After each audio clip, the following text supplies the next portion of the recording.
മടിയുള്ള ഒരു ദിവസമാണ് കേട്ടോ. അതെ, ഉണ്ണി രാവിലെ തന്നെ അവളുടെ പണി തുടങ്ങിയിട്ടുണ്ട്. കുറച്ച് കാടൊക്കെ എവിടുന്ന് കുറച്ച് കൊണ്ടുവന്ന് പ്ലാന്റാന്ന് പറഞ്ഞിട്ട് അവിടെ നടേണ്ട പരിപാടിയാണ് കേട്ടോ.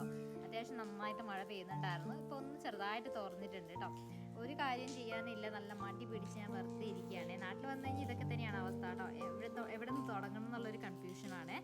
അപ്പോൾ ഉണ്ണി ഞാൻ മാത്രം ഉണ്ടായതുകൊണ്ട് ബ്രേക്ക്ഫാസ്റ്റ് ഞാൻ കാര്യമായിട്ടൊന്നും ഉണ്ടാക്കിയില്ല. ഇന്നലെ അച്ഛൻ വരുമ്പോൾ അമ്മ കുറച്ച് ചക്കമ്മൂട് കൊടുത്തു വിട്ടിട്ടുണ്ടായിരുന്നു കേട്ടോ. അപ്പോൾ ഇതാണ് ഞങ്ങളുടെ ഇന്നത്തെ ബ്രേക്ക്ഫാസ്റ്റ് എന്ന് പറയുന്നത്. വീട്ടിൽ ലാസ്റ്റ് പിടിച്ച് ചക്കയായിരുന്നു കേട്ടോ. അപ്പോൾ അതൊക്കെ ഞാനൊന്ന് കഴിച്ചു, നല്ല രുചി ഉണ്ടായിരുന്നു. ഇതൊക്കെ നമ്മുടെ നോസ്റ്റൂയിലുള്ള സാധനങ്ങളല്ലേ. പിന്നെ ഉണ്ണിയും ഞാനും മാത്രമായതുകൊണ്ട് തന്നെ കൂടുതലൊന്നും ഞാനിവിടെ കുക്ക് ചെയ്യാറില്ല. പിന്നെ നമ്മൾ പുറത്തുനിന്ന് നാട്ടിലോട്ട് വരുന്ന സമയത്ത് ഒരു കൺഫ്യൂഷൻ ഉണ്ടാവുമല്ലോ, എവിടെ നിന്ന് ആദ്യം തുടങ്ങണം, എന്താണ് അവസ്ഥ എന്നുള്ളതൊക്കെ. അങ്ങനെ ഒരു ഇതിൽ പെട്ടുകൊണ്ടിരിക്കുകയാണ് കേട്ടോ ഞാൻ. അങ്ങനെ കുറേ നേരം ചായയൊക്കെ കുടിച്ച് ഞാൻ വെറുതെ ഇരുന്നു. അപ്പോഴാണ് ഇന്ന് വെള്ളിയാഴ്ചയാണെന്ന് ചിന്ത വന്നത്. അങ്ങനെ ഞാൻ വിചാരിച്ചു അമ്പലത്തിൽ പോവാന്ന് കേട്ടോ. അങ്ങനെ പെട്ടെന്നൊരു തീരുമാനത്തിൻ്റെ പുറത്ത് ഞാൻ റെഡിയായി. ഉണ്ണീനെ റെഡിയാക്കാൻ പറ്റിയിട്ടുണ്ട്. അപ്പോൾ ഇതാണ്, ഈ സാരിയാണ് ഞാൻ എടുത്തത്. എൻ്റെ ഏറ്റവും കംഫർട്ടായിട്ട് ഞാൻ വേറെ ഒരു സാരിയാണ് കേട്ടോ. അങ്ങനെ സാരിയൊക്കെ എടുത്ത് റെഡി ആയിട്ട് വരുമ്പോഴത്തേനും ബസ് പോയി. അടുത്ത ഓപ്ഷൻ ഇനി എങ്ങനെ പോകുന്നതാണ്. ബസ് മിസ്സായി ഗൈസ്. ഇനി നമുക്ക് ബസ്സില്ല. ഇനി 1 മണിക്കോ അങ്ങനെ എന്തോ ആണ് ഇവിടുത്തെ ബസ്. നമ്മൾ എന്തോ ചെയ്യും?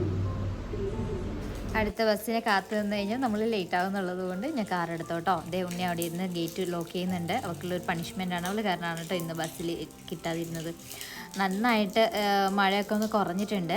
ഇവിടുന്ന് ഏകദേശം അരമണിക്കൂറോളം ദൂരമുണ്ട് കേട്ടോ. നമ്മൾ കാവിലോട്ടാണ് പോകുന്നത്. കാവിൽ വെള്ളിയാഴ്ച ദിവസങ്ങളിലാണ് നമ്മൾ കാവിൽ സാധാരണ പോകാറ്. വെള്ളിയും ചൊവ്വയുമാണ് അവിടെ പോകേണ്ട ദിവസങ്ങളെന്ന് പറയുന്നത്. ഇതേ കാലാവസ്ഥ കണ്ടോ, ഒരുമാതിരി ഇരിക്കുന്നു. ശരിക്കും പറഞ്ഞാൽ ഇങ്ങനെയുള്ള കാലാവസ്ഥ വരുമ്പോൾ നമുക്ക് ഭയങ്കര മടിയായിരിക്കും കേട്ടോ. എന്തായാലും ഞങ്ങൾ കാവിൽ പോട്ടെ.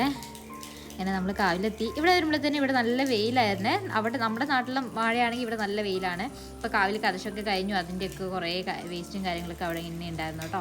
ഇവിടെ വരുമ്പോൾ വല്ലാത്തൊരു പോസിറ്റീവ് എനർജിയാണ്. കാവിന് ചുറ്റും ഇതുപോലെ കുറേ മരങ്ങളൊക്കെ ഉണ്ട് കേട്ടോ. അങ്ങനെ ഞാൻ ഉണ്ണിയും കാവിൽ പോയി പ്രാർത്ഥിച്ചു. എന്നിട്ട് തിരിച്ച് നേരെ ഹോസ്പിറ്റലിൽ പോകാനുണ്ടായിരുന്നു. അങ്ങനെ ഞാൻ ഉണ്ണിയും കൊണ്ട് നേരെ ഹോസ്പിറ്റലിലോട്ട് പോയി കേട്ടോ. ഹോസ്പിറ്റലിൽ പോകുന്നതിനിടെ നമ്മൾ ഫുഡ് കഴിക്കാൻ വേണ്ടിയിട്ട് കാഞ്ഞങ്ങാടുള്ള ഒരു റെസ്റ്റോറൻറ്റിൽ കയറി. ഇത് നമ്മൾ സാധാരണ വരുന്ന സ്ഥലം തന്നെയാണ്. അത്യാവശ്യം നല്ല തിരക്കുണ്ടായിരുന്നു കേട്ടോ. അങ്ങനെ ഞങ്ങൾ ഫുഡ് കഴിക്കട്ടെ. ഫുഡൊക്കെ കഴിച്ച് ഡോക്ടറെയും കണ്ട് നമ്മൾ നേരെ തിരിച്ച് വീട്ടിലോട്ട് കേട്ടോ. പോകുന്ന സമയത്ത് നല്ല മഴയുണ്ടായിരുന്നു. അതായത് നമുക്ക് ഇവിടെ വെള്ളച്ചാട്ടം ഉണ്ട് കേട്ടോ. പോകുന്ന വഴിയിലുള്ള ഒരു കാഴ്ചയാണ് കേട്ടോ. മഴ പെയ്ത് കഴിഞ്ഞ് ഇവിടെ വെള്ളച്ചാട്ടം പോലെ ഇതുപോലെ വെള്ളം വരും കേട്ടോ. നല്ല രസമാണ് കാണാൻ വേണ്ടിയിട്ട്. പുറത്ത് നല്ല മഴ പെയ്തുകൊണ്ടിരിക്കുകയാണ്. ഇനി കുറേ നേരം ഇത് കാണാൻ പറ്റില്ല, കാരണം നമ്മൾ റോട്ടിലിരുന്നിട്ടാണ് നമ്മളിത് കാണുന്നത്. പിറകുന്ന വണ്ടി വന്നു കഴിഞ്ഞാൽ പണി കിട്ടും. അപ്പോൾ എന്തായാലും next video it's me Vidya signing off.